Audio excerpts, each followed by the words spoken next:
পরবর্তীতে রাঙামাটি শহরকে বলা হয়ে থাকে রিক্সাবিহীন শহর। এই শহরের যে একমাত্র গণপরিবহন রয়েছে সেই সিএনজি অটোরিকশা, সেটি আসলে এলপিজি গ্যাস দ্বারা চলে। কিন্তু সারা দেশে যে এলপিজির সংকট, সেই সংকটের প্রভাব পড়েছে রাঙামাটির যে একমাত্র গণপরিবহন সে সিএনজি অটোরিকশাতে। আমরা বেশ কিছুদিন যাবত দেখতে পাচ্ছি যে এলপিজি সংকটের কারণে আসলে সড়কে যে সিএনজি অটোরিকশা সেটি চলাচল কমে গেছে এবং গতকাল সকাল থেকে আসলে এই সংকট তীব্র আকার ধারণ করেছে। বর্তমানে আমি রয়েছে রাঙামাটি শহরের একটি গ্যাস ফিলিং স্টেশনে, Maa petroleum and LPG auto gas filling স্টেশনে আমি রয়েছি। আসলে এখানে আমরা যেটা দেখতে পাচ্ছি যে আসলে সকাল থেকে অনেকগুলো সিএনজি অটো রিকশা আসলে এখানে এসেছে, কিন্তু তারা আসলে গ্যাস না পেয়ে বাইরে অপেক্ষা করছে এবং গ্যাস ফিলিং স্টেশনের গ্যাস ফিলিং স্টেশন চত্বরেও তারা আসলে লাইন দিয়ে রয়েছে এখানে।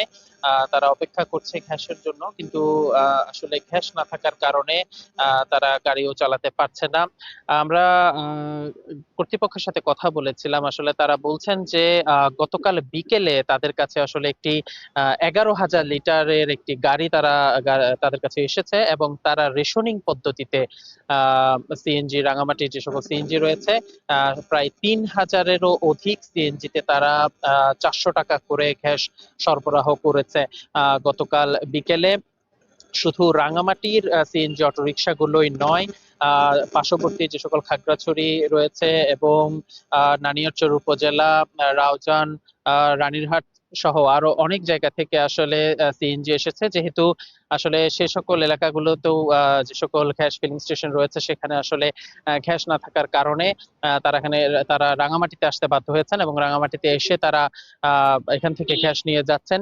আমরা আরো কথা বলার চেষ্টা করেছিলাম সিএনজি চালক সমিতিদের সাথে। আমার সাথে বর্তমানে রয়েছে রাঙামাটি জেলা অটো রিকশা শ্রমিক ইউনিয়নের প্রচার সম্পাদক আব্দুল খালেক। তার কাছে আসলে একটু জানতে চাইবো, আসলে এই যে গ্যাস সংকট এটি কতদিন ধরে চলছে এবং আসলে কি অবস্থা বর্তমানে? এটা তো আজকে কয়েকদিন ধরে হচ্ছে, তবে কালকে এখানে একটা পাম্পে একটা গাড়ি আসছিল, গ্যাসের গাড়ি আসছিল। ওই মালিকের সাথে আমরা কথা বলছি, মালিককে মোটামুটি যথেষ্ট একটা আন্তরিকতা দেখাইছে। দেখানোর পর আমাদের যে সিএনজি গুলো আছে রাঙামাটি শহরে এবং বিভিন্ন জায়গা থেকে গাড়িগুলো আসছে, আসার পর আমরা সিরিয়াল ভাবে আমার রাঙামাটি সিএনজি সমিতির কার্যকরী পরিষদের যা কমিটি যারা ছিল, আমাদের সাধারণ সম্পাদক মিজানুর রহমান বাবু, ভারপ্রাপ্ত সভাপতি শঙ্কু ভাই সহ আমরা কার্যকরী পরিষদ আমরা এখানে অবস্থান করছিলাম। এইখানে ওই যে পাম্পের মালিকের সাথে কথা বলার পরে আমরা প্রায় প্রায় 3,000 গাড়িতে সিএনজিতে আমরা গ্যাস দিতে পারছি। প্রত্যেকটা গাড়িতে 400 টাকা 400 টাকা করে আমরা গ্যাস নিয়ে দিছি। মোটামুটি খুব শৃঙ্খলা ভাবে আমরা নিছি। এর পরবর্তী আমরা প্রায় রাত্রে 11 বা 1টা 1:30টার দিকে পর্যন্ত যতক্ষণ গ্যাস ছিল ওনারা ততক্ষণই দিছে। এর পরবর্তীতে গ্যাস শেষ হয়ে গেছে, তখন আমাদের সব অফ করে দিয়ে আমরা চলে গেছি। এই হচ্ছে যে 400 টাকা করে গ্যাস দিয়েছে আপনারা বলছেন, এটি কি আসলে পর্যাপ্ত কিনা? এটা তো হয় না বলতে গেলে, যেহেতু এখানে রাঙামাটি শহরে সিএনজি ছাড়া অন্য কিছু নাই। তারপর 400 টাকা দিয়ে যেমন মানুষের দুর্ভোগ কিছুটা হলেও কম পাই হয়েছে। তবে 400 টাকা যেটা গ্যাস কালকে রাতে দিয়েছে সেটা দিয়ে হয়তো আজকে বিকাল পর্যন্ত চলতে পারে। আজকে বিকাল পর্যন্ত চলতে পারে, এরপর আবার আমাদের সব গাড়িগুলো বন্ধ হয়ে যাবে। এই হচ্ছে রাঙামাটির পরিস্থিতি। এই কবে নাগাদ এই সমস্যার সমাধান হবে বলে কিছু আপনারা আশ্বস্ত করেছে কিনা? আমার তো বলা যাচ্ছে না, আমরা বলতে পারবো না। তবে আমার চেয়ারম্যান সেক্রেটারি যে পাম্পের লোকের সাথে নিয়মিত যোগাযোগ করতেছে, কবে আসতেছে কি সমস্যাগুলো তো নিয়মিত ওনারাই যোগাযোগ করতেছে, যে পরবর্তী যে যদি কোনো সময় হয় তাহলে এটা আমাদেরকে জানা দিবে। ধন্যবাদ। আমরা কথা বলছিলাম আসলে অটোরিকশা শ্রমিক ইউনিয়নের একজনের সাথে। আমরা একজন চালকের সাথে কথা বলার একটু যদি চেষ্টা করি। আসলে অনেকদিন ধরেই তো গ্যাস সংকট। কি অসুবিধা ফেস করছেন আপনারা? আমরা তো যাত্রীরা দুর্ভোগে ভুগতেছে এবং আমরা এই টাকা পয়সা কামাইয়া ফ্যামিলি পরিবার চালাতে পারতেছি না, আমাদেরও বেশি কষ্ট হচ্ছে। এখন গ্যাসের জন্য এসে এখানে বসে রয়েছি, আজকে 5 দিন আমি গ্যাস পাচ্ছি না। এখন আমার গাড়িটা আমার গন্তব্যস্থলে নিতেও পারতেছি না। এখন কি করবো চিন্তা করতেছি আর কি। এতে থেকে বলছে আমাদের গাড়িটা রাখেন, যখন গ্যাস আসে আমাদেরকে একটু দয়া করে কল দিয়ে। এরা বলছে আরো 3-4 দিন লাগবে গ্যাস আসতে। তো আমরা চলবো কিভাবে? ধন্যবাদ। আমরা আসলে একজন চালকের সাথে কথা বলছিলাম, তিনি বলছিলেন আসলে গ্যাস সংকটের কারণে আসলে খুবই খারাপ পরিস্থিতিতে রয়েছে। গতকাল যে গাড়িটি আসলে এসেছিল আমরা সরেজমিনে দেখেছি যে সেই গাড়িতে কর্তৃপক্ষ আমাদের জানিয়েছে যে 11,000 লিটার গ্যাস তারা এসেছে, যদিও বা সেটি আসলে রাঙামাটির যে সকল সিএনজি রয়েছে সে সকল সিএনজির জন্য পর্যাপ্ত নয়। রাঙামাটি সিএনজি গুলোর পাশাপাশি আসলে পার্শ্ববর্তী যে সকল জেলা এবং উপজেলাগুলো রয়েছে সেখান থেকেও আসলে সিএনজি এসেছে, আহ, যার ফলে আসলে আহ, এটি পর্যাপ্ত ভাবে সবাই পরিপূর্ণভাবে গ্যাস পায়নি। আমরা আরেকজন চালকের সাথে একটু কথা বলার চেষ্টা করব। আপনি কোথা থেকে এসেছেন এবং আসলে এখন গ্যাসের কি পরিস্থিতি? আমি নানিয়ারচর থেকে আসছি, আমাদের জেলা নানিয়ারচর উপজেলা। আমরা গতকালকে রাত্রে আসছি। তো আমাদেরকে বলা হয়েছে যে আমরা নিউজ পাই যে 400 টাকা করে গ্যাস দেয়।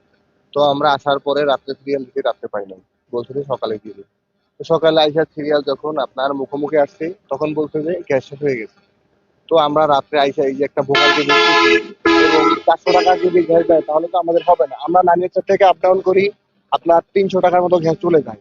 তো শুধু 100 টাকা বাড়তি গ্যাসের জন্য তো আর বসে টাকা লাভ নাই। তো এই জন্য আমরা মনে করছি আজ পর্যন্ত বসে থাকবো। তো আমরা পাম্পের মালিকের সাথে কথা বলছি, উনি বলতেছে যে ভাই আপনারা অপেক্ষা করেন, হয়তো বা আসতেও পারে নাও আসতে পারে, আমাদেরকে গ্যারান্টি দেয় না।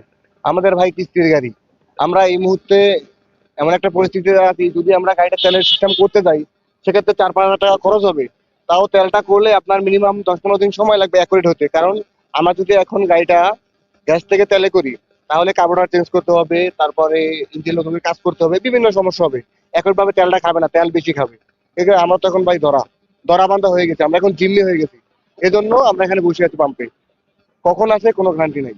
আচ্ছা, যদি গ্যাস, আপনি তো অনেক দূর থেকে এসেছেন, যদি গ্যাস না পান আসলে সেক্ষেত্রে কি করবেন? এখন আজকে দিনটা আমরা অপেক্ষা করব, যদি আজকে দিনের মধ্যে না আসে তাহলে আর কি করার, গাড়ি এখানে রাখা বাইরে চলে যেতে হবে। দর্শক, আসলে আমরা জানছিলাম, শুনছিলাম একজন চালকের কাছ থেকে যিনি আসলে অনেক দূর থেকে এসেছেন এবং তিনি তার দুঃখের কথা বলছিলেন যে অনেক দূর থেকে এসেও আসলে গতকালে তিনি গ্যাস পাননি এখানে। গ্যাস না পাওয়ার কারণে তাকে এখানেই থাকতে হয়েছে এবং গ্যাস না পেলে আসলে আহ, তাদের জন্য আসলে একটা বড় ধরনের সমস্যা হয়ে যাবে। আমরা মালিক পক্ষের সাথে কথা বলেছিলাম। তারা বলছেন যে আসলে তাদের সাথে তারা যাদের ডিলার ওমেরা কোম্পানি, তারা তাদেরকে যে পরিমাণ গ্যাস দিচ্ছে সে পরিমাণ গ্যাসই তারা এখানে এনে চালকদের মাঝে তারা সেটি ডিস্ট্রিবিউট করছেন।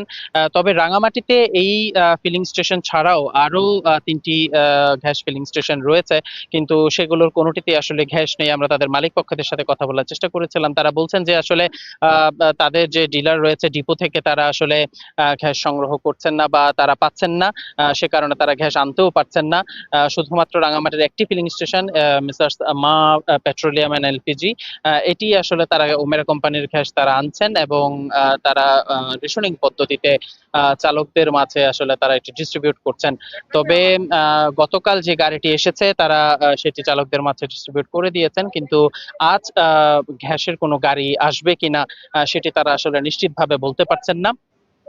ফলশ্রুতিতে আসলে অনেক সিএনজি সকাল থেকে আমরা দেখেছি, যেহেতু তারা আসলে নিশ্চয়তা দিতে পারছেন না যে আসলে আসবে কিনা, সে কারণে অনেক সিএনজি অটোরিকশাকে আমরা চলে যেতে দেখেছি। আবার অনেকেই এখানে গাড়ি রেখেই তারা চলে গেছেন। হয়তো গ্যাস আসার খবর যদি তারা পান তখন হয়তোবা তারা আবার আসবেন।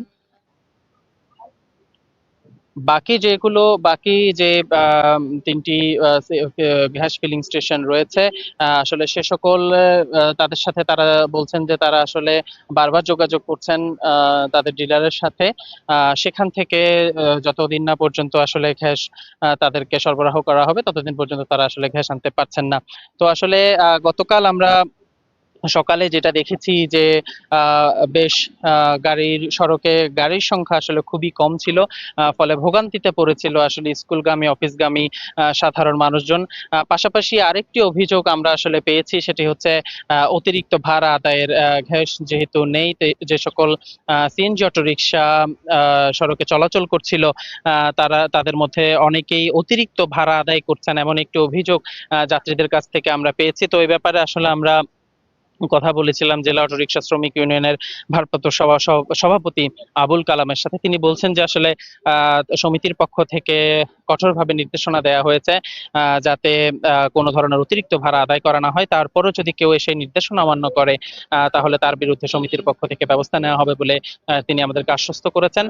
তবে আজ সকাল থেকে আমরা যেটা দেখতে পাচ্ছি, যেহেতু আসলে কালকে প্রায় 3000-এর অধিক গাড়িতে 400 টাকা করে গ্যাস সরবরাহ করা হয়েছে, তাই রাঙামাটির সড়কে যেহেতু একমাত্র গণপরিবহন এখানকার সিএনজি অটো রিক্সা, রাঙামাটির সড়কে আসলে আমরা সকাল থেকে সিএনজির উপস্থিতি কিছুটা বেড়েছে এমনটাই লক্ষ্য করছি। তবে সেটি আসলে আজ বিকেল নাগাদ চলবে। বিকেলের পর থেকে আসলে আবার যদি গ্যাস না আসে তাহলে বিকেলের পর থেকে আসলে এই গ্যাসের যে সড়কে চলাচল, সে চলাচল হয়তো কম হয়ে যাবে। দর্শক, আসলে এলপিজির যে সংকট সারা দেশে, সেই সংকটের প্রভাবে রাঙামাটির একমাত্র গণপরিবহন সিএনজি অটো রিক্সার উপর প্রভাব পড়েছে। সেটির চলাচল বিঘ্নিত হচ্ছে এবং এতে আসলে সাধারণ মানুষ বিপদে পড়েছে। তবে যদি বিকেল থেকে কবে নাগাদ আসলে এই গ্যাস সমস্যার সমাধান হবে সে বিষয়ে আসলে আমরা এখনো পর্যন্ত স্পষ্ট কোনো বার্তা আমরা কারো কাছ থেকেই পাইনি। তো রাঙামাটি থেকে এই ছিল